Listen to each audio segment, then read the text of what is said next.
Oh wait, are we recording with this thing? Recording? Yes, sir. Okay, but we resuming this. Okay. 1, 2, 1, 2.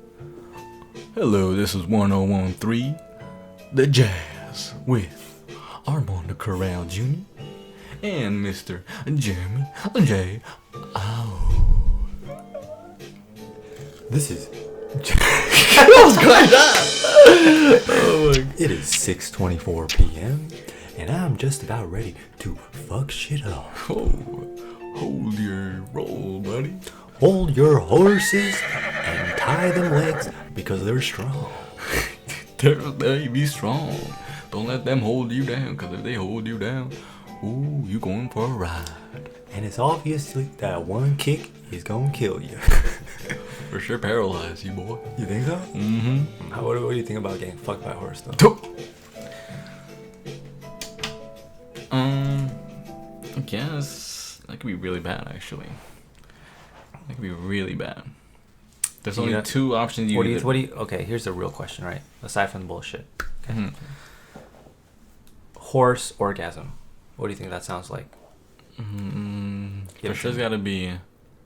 You would think they'll neigh really loud, but I don't think they would. But they're probably just like, they probably stomp a lot, just like crazy, and just like, for a quick like burst, they'll stomp really loud. Yeah, but I don't think they'll do any sound. I think.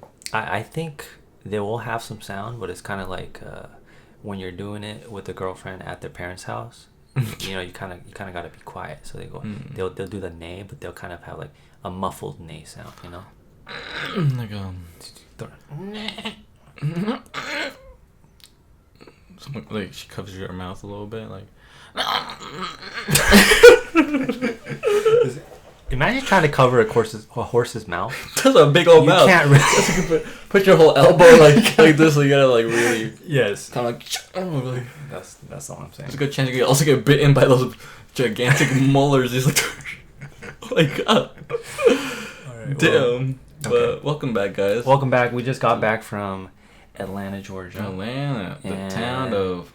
What do you describe that as? The town of the birds. There was a lot of birds out there. The scooters, if you guys don't know. Those electric scooters. Yes.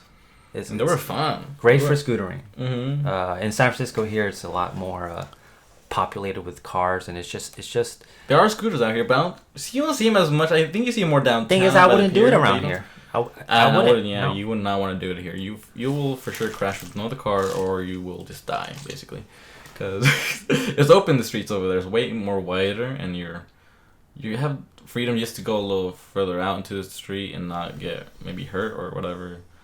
And they were fun. They were everywhere. They were literally everywhere around downtown, Midtown area. Not much in the ghetto area. I don't think they're all busted around the ghetto area. They were fucked up. It reminds me of like the Iron Man movie where they just take parts from the like. Anything, and they're trying to make something out of it. I feel like I don't know what they're trying to do.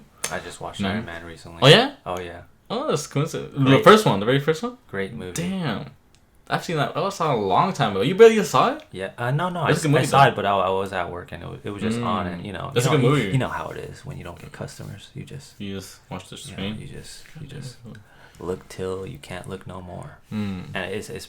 Yeah, it was good. I mean, here's what I was thinking throughout the whole movie. I was like, damn, like Robert Downey Jr., right? Mm-hmm. What an actor! Oh. Like, well, the thing is, he is playing this like sexy intellectual guy, right? And in real life, you can't. It's really difficult to pull off that character because you know, women are turned off by. Cockiness. Like it depends how you do it, but most of the time you think you're doing it good, and you know they catch on to it quick, and it's a turnoff. But Robert Downey Jr. in that movie, because he's not only because it was written well, but because of the performance, the charisma. Yeah, he was so charming. Not anyone can be Robert Downey Jr. I'm sorry. He didn't care like the consequences of what he was doing. Like he was like, yeah, I'm rich and this and that, so what you gonna do? Whatever. And he goes back to his mansion or whatever. He does what he does. That's Iron Man character. Or what was his name? Tony Stark? Yeah, in the movie. Yeah, that's Tony Stark's character. Speaking of actors, we just went to Atlanta for a short film festival, and that was a good time. Terminus 2019. That's right. SF State repping. That's all I'm saying, and it was cool. I too bad you don't stay the first day because I got to meet some alumni, and it was a good time. But from what you experienced, do you feel like, okay, so there's a two-parter for this trip, right? So it was a 4-day trip for me. It was like a 2-day trip for you. 2-day trip. There was two parts of it. One was, obviously we are in a new town. We came from west side to east side. You feel me? Culture shock, whatever. Right? First time I actually realized, I took a moment and I was like, damn, I'm Asian. I never felt that way before. That's the first time you ever felt that? Yeah, I was just like, hey, I'm just out here doing human things. Like, I got yellow skin, I know, but I never really thought about it like that until I was out in Atlanta. Out there. Yeah, so that was the one part of it, and then the other part of it was, obviously for the short film festival. When you were out there, were you thinking like, oh, when am I gonna see the next Asian? Like, that's what I was thinking sometimes. Like, when am I gonna see the next Latino here? Like, I'm not gonna see any until we got into like the restaurants. I'm like, oh, there's one out there now. Yeah. But you won't see them out there living like out there in Atlanta. There's no Asians out there living out there in Atlanta. It's only like tourist people. We saw Asian people, but they were probably tourists too. I talked to I brought it up to another Asian person, and then they're in Atlanta. They're like, yeah. She's like, where you been? There's a lot of them out there, but so you said that's what. Yeah, that's not motherfucker lying. He's trying to make you stay in Atlanta. I don't know. I tried to take it in. I tried to, travel as much as I could on the times that I thought were necessary. When the event hasn't started yet out, I was trying to venture out, and we ventured out a lot. Oh yeah. We got to first night we only put our bags in the Airbnb, and we're like, okay, let's just take a piss, whatever, shower. Not even shower. I think we just take our piss, leave our stuff there, and then we just let's take an Uber to the nearest restaurant because we were really hungry. And we went to this place called the Varsity, which was their version, kind of like an In-N-Out in a way. It was their system of how you get in line and wait for your food is weird, because you wait in line and you just stay there right next to the cashier, and they'll give it to you. So you have to wait for the person to get their food, and then the next person's up. Like here, you wait in line, you order the food, and then you got to wait for the food. You got to go There was about 14 registers. There was 14 different lines, so we didn't know where the fuck to go. We're like, what is going on? There was one person at a register, but she wasn't there constantly, so we didn't know where the line was. Do we know? Oh man, there was a lady who literally looked like she had French fry hair. Oh yeah, Cut to clip.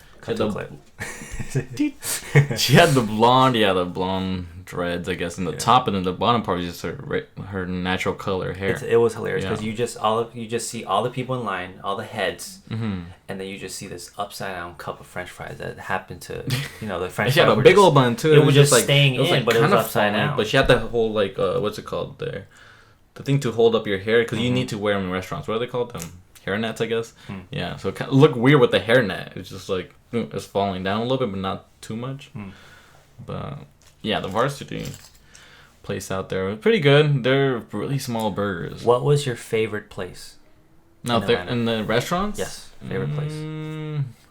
Probably the place by Midtown, the hipster place. Hipster place. Yeah, I think because the ride there was, I think the whole experience to the restaurant counts a lot too. You know what I mean? We took a while to get to that place, but we went through a lot of little nice neighborhoods. We saw little murals, artwork everywhere, a tunnel full of graffiti inside. It was crazy. And then by the time we got there, we were like, okay, now we're for sure hungry, and it's almost the sunset's setting down already. And ooh, okay, now we got to the restaurant, and we got what was it? Yeah, lamb gyro wrap, and you got your pasta, which was really good too, and the drinks there were good too. So I didn't know my pasta was good. I had some. You had some? When? While I was in the bathroom or what? I was just putting my fingers in it. Now you tell me. No, I was like, nah, you gave me some. I remember you gave me some. I asked you, Did I? Get some. You gave me a little chicken with it. Yeah, way with words. No, you gave me some. You oh my God. Against my will. That's called stealing. I stole it. No, it was right in front of you. Maybe you're just like oblivious, but nah. But it was good. The food was good. The service was good. I don't think did they card us there. No, I don't even nobody think carded us. No, there was one place that did card us. They? I think there was probably one, but I'm not sure if that one they carded us at all. I'm like, damn, do we look that old? I'm like, I think you do, and then you know. I might kind of look like one of your students, maybe. So I'm taking my student. One of your students on a date. Like if I was a college professor, or from what grade level would you be in? Me? I'd be in high school. Damn, nice taking. You'd be trying to. So I'm a gay, a high school teacher basically. You're trying to help me out with that math. Damn. And I was wearing a suspicious shirt. It was had a little roses on, a little snake on. It was from Hollister, right? Pretty nice shirt. It cost a lot. Okay, our Airbnb costed how much? Right? Wasn't much, yeah. It was a decent price. It was about like 45. Mm-hmm. 45 a day. A night, right? yeah. So it was a steal. The pictures look nice on the Airbnb. And we arrive, right? And we ask, it's looking a little like clunky, a little shady, a little right? Sketch. Like even while we're in the car, right? So we ask our driver, hey, you're from around here, do you know the area? And she was like, what? I said, what is this a safe neighborhood? And then I hear a little pause. I'm like, maybe she didn't hear me, so I ask her again, hey, what do you think about this neighborhood? And she has another 2-second pause, right? She goes, honestly, it's not that safe. That good. And not good to be out here. And listen, we came out that door. We made it a mission to get inside as soon as possible. Yeah. And during the duration of holding the key, putting the key in the keyhole, trying to open it, 2 cop cars pass, and have never experienced a doorknob so broken but still on. That is true. It took forever to freaking open that door. We had to he gave you instructions, the Airbnb guy, to kind of put it in there and then jam it upwards and then push it in, and it was just too many instructions. It was just too difficult. We tried our best doing it. We felt like we were gonna break it, and we eventually went inside. I think I needed a 4D VR manual in order for me to grasp how many steps. There was too many to do. The written instructions did not help. I feel like you need so you needed to put pictures of him actually opening it, or a little gif of him just. I would enjoy that. You will see, and then you go, oh, that's that motion. You go like that. Oh, okay. Yeah, yeah. It was so annoying, and then one of the roommates came out and tried to help us close the door because we were trying to close the door too, and the first moment though, he was just in the hallway. And he came in. It was dark, and he didn't say nothing. Mm-hmm. So, and granted, it was what time? It was like a 9. I don't know. 9-ish. It was 9. Yeah, it was dark. Late. It was already dark. And then this time we got there. This random ass shadow just. But overall, it was safe though. It was a safe trip. Nothing. Did anything happen those extra days that you were there? Nothing, right?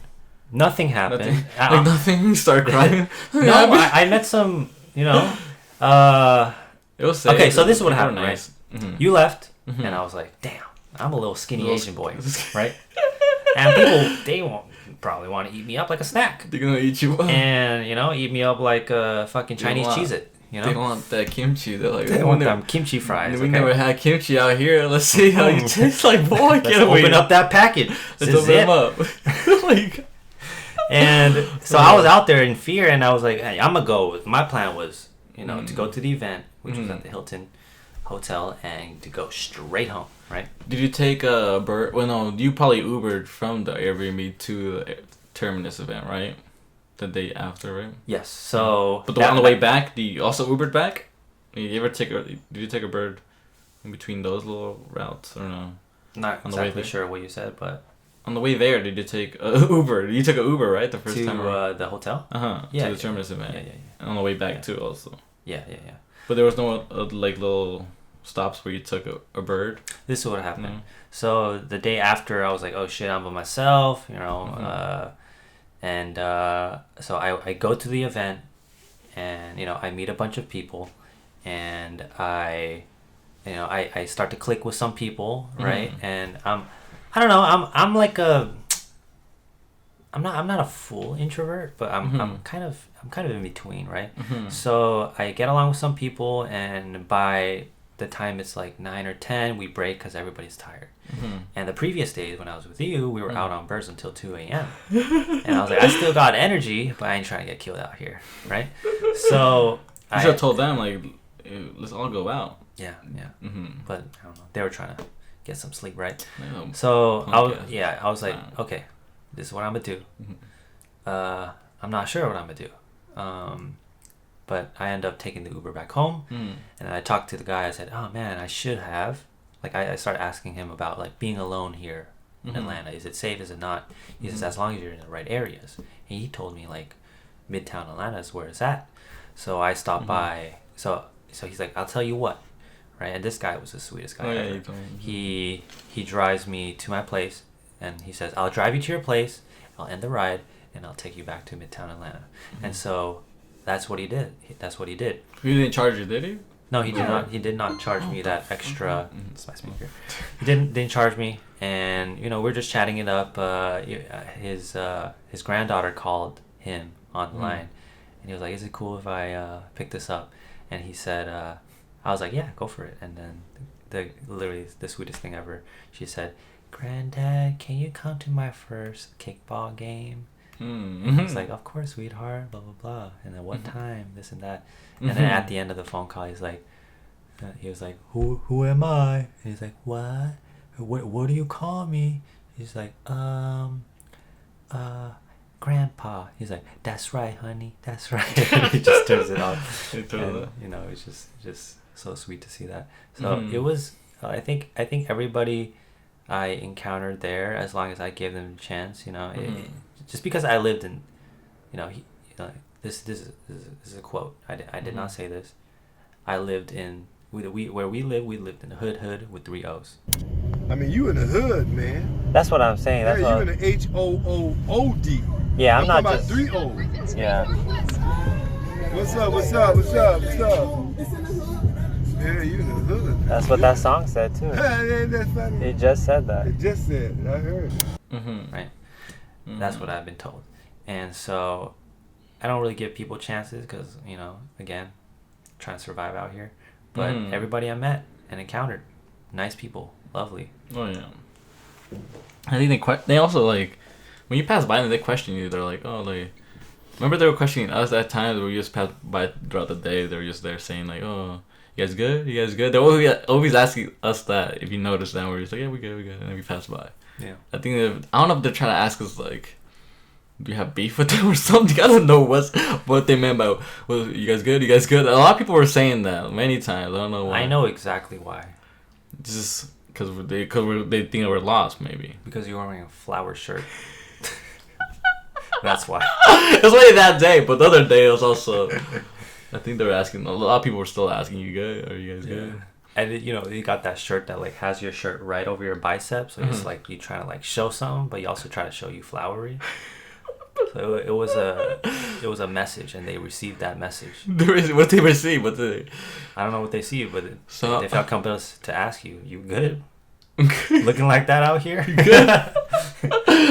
Are you okay in the head?" Basically, they're saying, like, "Yeah, I'm okay. That's how we dress." And I said, "Oh, they'll be like, oh, you want them gay boys?" And that's what they're thinking. We passed by a lesbian bar. That was interesting. There's a lot of different areas that honestly I was not used to, but it seemed to me like everything closed around 12, right? Yeah. Should we tell that story though on the gay bar that day last night? Yeah, go for it. It was our last night. It was my last night there in Atlanta, and we just left the this like ice cream place because initially we wanted to go get ice cream after the opening reception that Thursday night, and we didn't make it on time. It was closed, so we're like, fuck. It was already late, and nothing's really open at that hour, so we're like, okay, let's just head back. We ended the day off. We did a lot of stuff throughout the Thursday. We went to the Coca-Cola Museum. We rolled down some hills. We partied up a little bit. We danced all night in the opening reception. Then we wanted to go get boba, so we were scootering the whole downtown area. By the time we were like, okay, let's go back. Can't find boba. Really hard. Is it kind of... Well, you got some... We'll get to that later. But but yeah, by the time... So we're on our scooters. Are we on our scooter? No, we're walking because we freaking... Our scooter died, so now we have to walk all the way to our Airbnb. We didn't want to take an Uber just because our last night... Let's just walk the whole way. It's like an hour a walk from our Airbnb. But we don't mind. Whatever.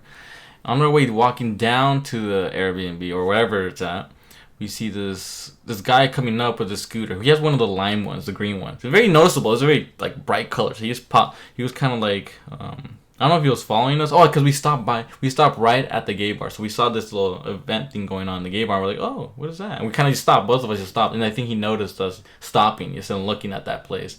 And he came by and he's like, with this little scooter, like, hey, you guys trying to go in there? Or was like, what are you guys up to? And he was just asking so many questions, like what are you guys doing tonight? This and that. Where are you guys coming from? And he was doing this thing where he looked back and forth, back at both of us, because Yeah, he was going back and forth. Yeah. He's holding on to a scooter too. You guys want to go in there? He wanted to give us equal attention. Yeah, basically. He wanted to get equal opportunity. Is where I'm trying to get. Equal opportunity. Continue your story. Yeah, he told us like, yeah, you guys trying to go in there? We're like, well, we don't know. We told him like, so this is my last night. We're new from the city. I think we're telling him like we're new in the city. We don't know the spots, and we just came from like a little club too. We told them, and he was like, oh well, you guys just want to go in there? It means they have the show. I think was he saying about the show? Was he talking about like the? Let's describe this man real quick, right? Mm-hmm. White guy. What was he wearing? Like he was. I can't remember. Looked like a normal dude. He looked like a normal dude. He was a little on the big side. And big. Did mention that he had a boyfriend, right? I don't know if did he mention it before? I think so, because he said I have food for my boyfriend. Oh yeah, because he had a bag. He was holding a bag and it had wings in it. Yeah. He was like, I had to give it to my boyfriend, but I'm like, I could just go in there for a little bit, whatever. And he was like, okay, well, let's just go, I guess, because we wanted to still experience the night. Yeah. You know what I mean, why end it? I mean, it's my last night there. I'm like, let's just go, I guess. And I think maybe I don't know what your reaction was to that, but you were probably like, fuck, we're actually going in there. We were kind of this, we were looking at each other like two teenage girls trying to see like if you like the boy or not. We were kind of like... We were like... Is he kind of cute, right? He's kind of cute, right? Yeah. Let's follow him. Not that we thought he was anything, but like we were looking at each other like that. But we were looking at each other like, should we? Mentally, we were talking to each other like, should we go in there? Should we not? Well, he's over there like tripping out in his little scooter. So we go in there. That's what happens. And he brings his wings with him, like the bag of wings. He leaves the scooter on run, basically. So it's charging them every minute. It's just there out there. Yes. So I'm like, and I told him he could turn it off. He was like, kind of just walked out. He's like, he didn't want to like end the ride. He's willing to sacrifice money. To leave that scooter there to get that Hispanic flavor. Oh my god, or that Asian flavor. That's what I'm saying. But yeah, we went inside. They checked our IDs. The girl was the bouncer. I mean, there's the lesbian bar or it's a gay bar. I'm not sure what it was. Lesbian. Or it was probably lesbian night. I don't know what it was. There was about 7 lesbians. There was not a lot. I don't think there was any guys in there. I think we were the only guys. I think now I think about it. Yeah, we were the only because they had a drag queen show, one of those drag queen shows, and it just ended once we got there. And once it ended, they were just starting to dance. They all dispersed and started dancing on the dance floor. And we kept talking to this guy, this white dude, and what was he saying? He was just like trying to figure out what spots there is to go in San Francisco for gay people. And we told him like a place like Castro, because I think he went to it SF before, and he was telling us his experience in SF. And we're like, oh yeah, it's a cool place if you're gay out there too. Yeah, like you'll find other gay people too. And eventually, I think he wanted to he wanted the vibe to keep going, or like just to amp up everything. So he's like, okay, let's get a shot. Yeah, he asked drinks if he wanted drinks. We wanted drinks, and we were like, and we said, okay, this was the signal. I'm like, okay, maybe he should. You know, we caught the vibe early, but we didn't want the night to end, right? Mm-hmm. But this was of course, the extra mile. He's like, do you guys want a shot? And I said no, but you can go get some, right? What he does after that is he goes to the bar and he buys us some drinks. He buys the drinks. Now, what I think happened was he interpreted that I said, no, I'm not going to buy it, but you can buy us some if you want to. I think that's what he heard. You think so? I think so. Or he was just like, fuck it. And so we both... they're going to want to take something, even if they say no. So we take a half shot. We told him a half shot, yeah, because I think you told him a half shot. I'll only drink like half or something like that. And he was like, okay, make it a half shot. Yeah. And Yeah, I was always looking at the drink just to make sure it wasn't spiked with something. I was just like literally looking at that for the whole thing, the whole duration of the bartender pouring us the drink. Okay, good. Maybe they don't know each other, the bartender and the white dude. Yes. Maybe they're like onto something. But no, it was a half shot of vodka for both of us. And the white dude, he drank a full shot. And we were still like coming from a place that we were drinking, so we didn't want to get too like fucked up still. So, and I had to catch a flight the next day, so I didn't want to get like, I didn't want to miss it too. Yeah. I think more of the story is we went into it because we wanted a story, or we wanted to have an experience. That's not the end of it though. Hold up. Is that not? Remember we came out. Okay, yeah. Yeah, we drank the shots. We're like, okay, we were there for like a little bit, just dancing a little bit, still talking to him a little bit, and then he was like, eventually. I wasn't dancing. I don't think we were dancing. Or I think not dancing. No, we're like by the bar. He's kind of like feeling the music. We're like, okay. Just kind of not bobbing Maybe our you were head. feeling music. I was at that point. I was nothing. I was bobbing my head a little bit. I was just like, what were you doing? I was making sure nothing was happening. Oh, you were making sure you didn't pass out through the drinks. You're like, maybe it was not spike. You're trying to like. I was like the guy who was given medicine to get knocked the fuck out because of surgery and shit, and you're trying to like fucking open my eyes, fight through it. Yeah. Push past. You don't want to wake up the next day. Exactly. We'll get to it later, but we get out the bar. He gets his wings back because he gave the wings to the bouncer. He couldn't take him inside. We went outside. The bird or the lime is still running. The scooter is still running out there. I'm like, surprisingly, no one took it. I'm like, actually, it was a kind of fancy area, so I'm guessing no one was gonna be crazy out there. But we went out, and I guess we were just gonna go away. We were trying to like split our own different ways, and he was saying about like, yeah, I gotta take these wings back to my boyfriend. He'll get mad or whatever. He's black, or he's saying. What did you say? What did you tell him? Like, you said something like, "Oh damn, like you should really get to him then," or something. I don't know, like, or something like that. I don't know to that form, I guess. But because he's black, I'm like, "Oh damn." We both were like, "Oh damn." We're thinking because he's not a big white dude. And we're imagining in our head we're imagining this big. He said he was a big black guy. Yeah, there we go. So we're imagining the big black guy with him. So we're like, "Oh damn." We're like, is that a good mix? And they're damn. But we're like, you do you then.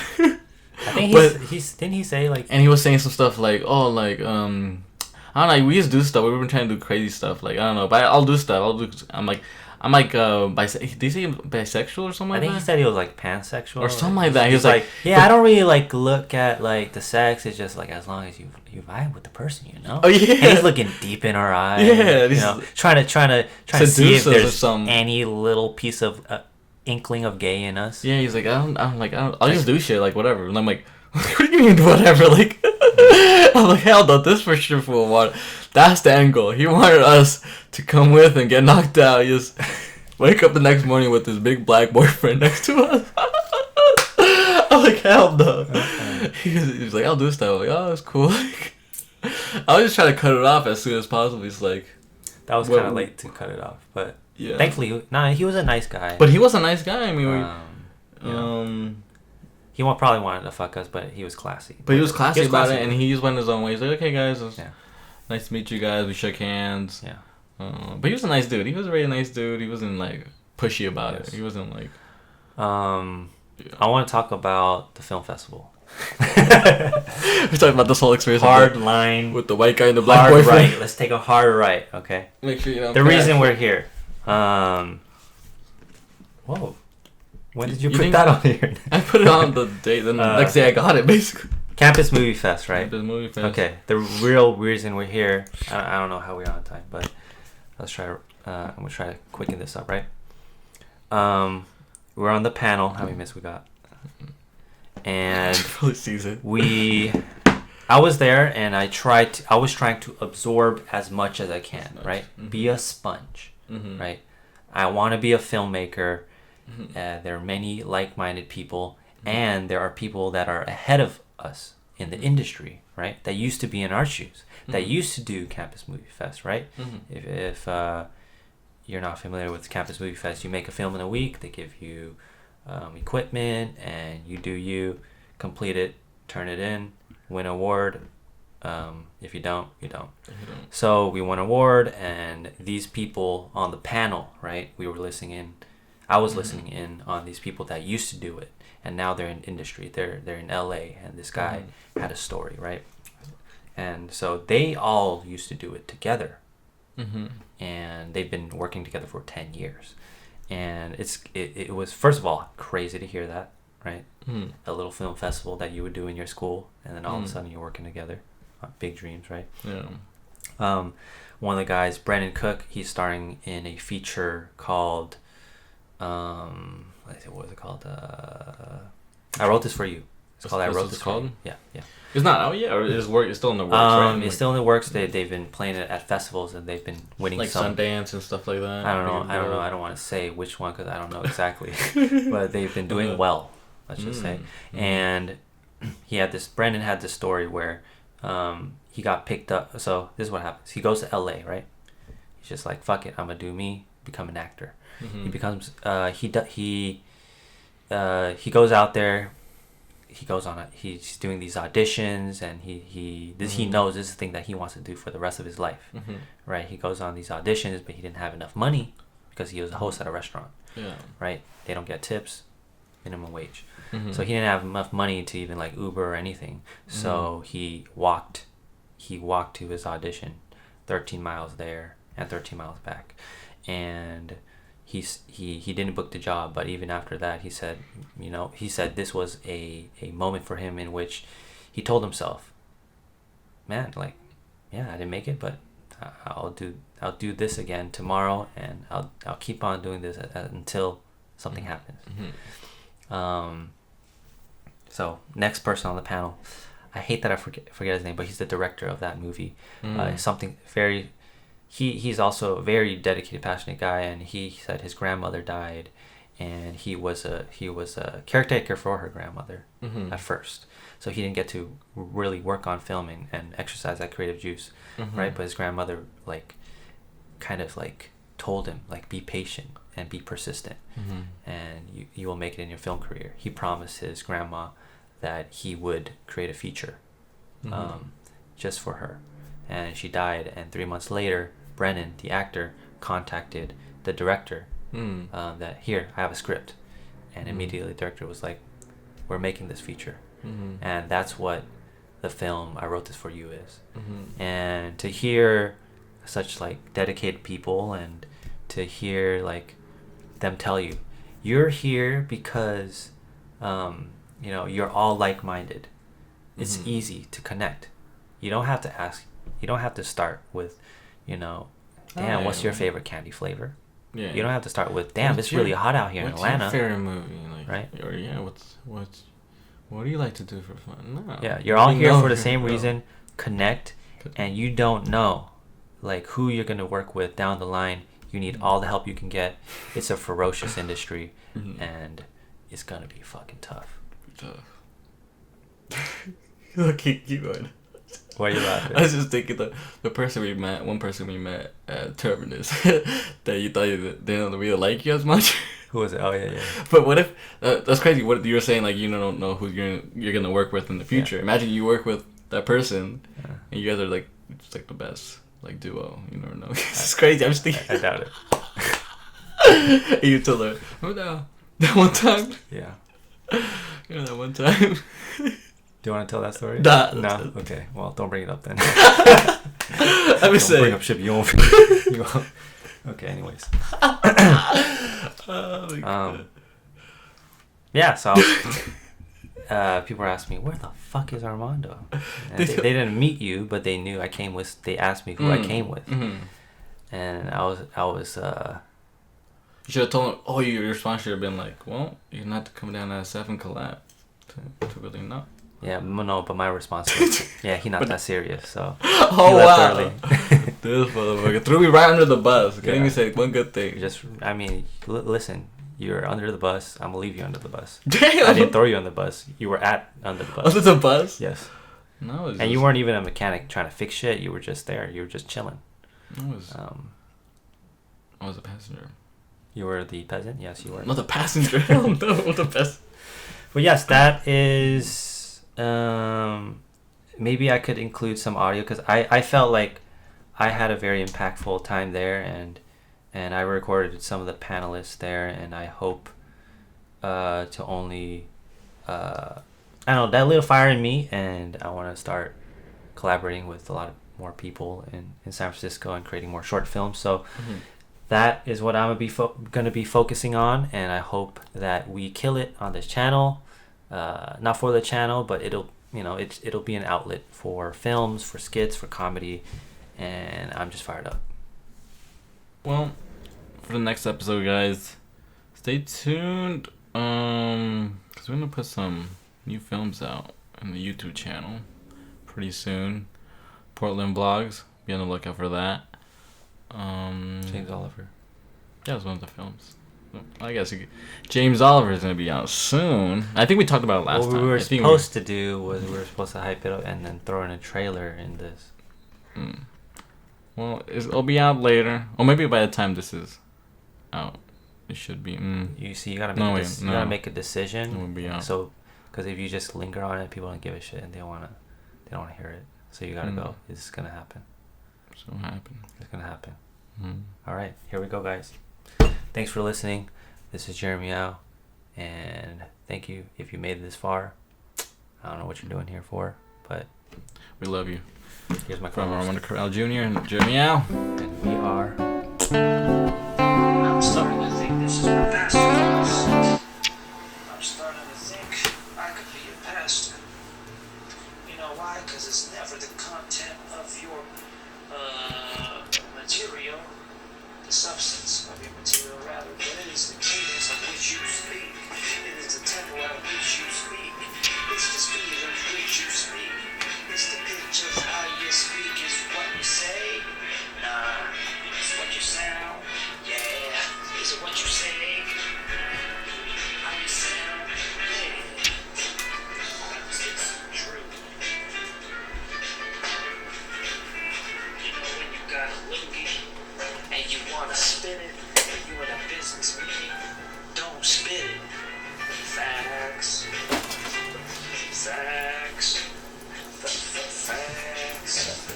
You know when you got green napkins, you got 3 napkins? We got the little loogie? And you're tempted to use all the fucking napkins because you were spoiled brat from the date of your birth. Use one napkin, you spoiled bitch. Oh my god. That's it.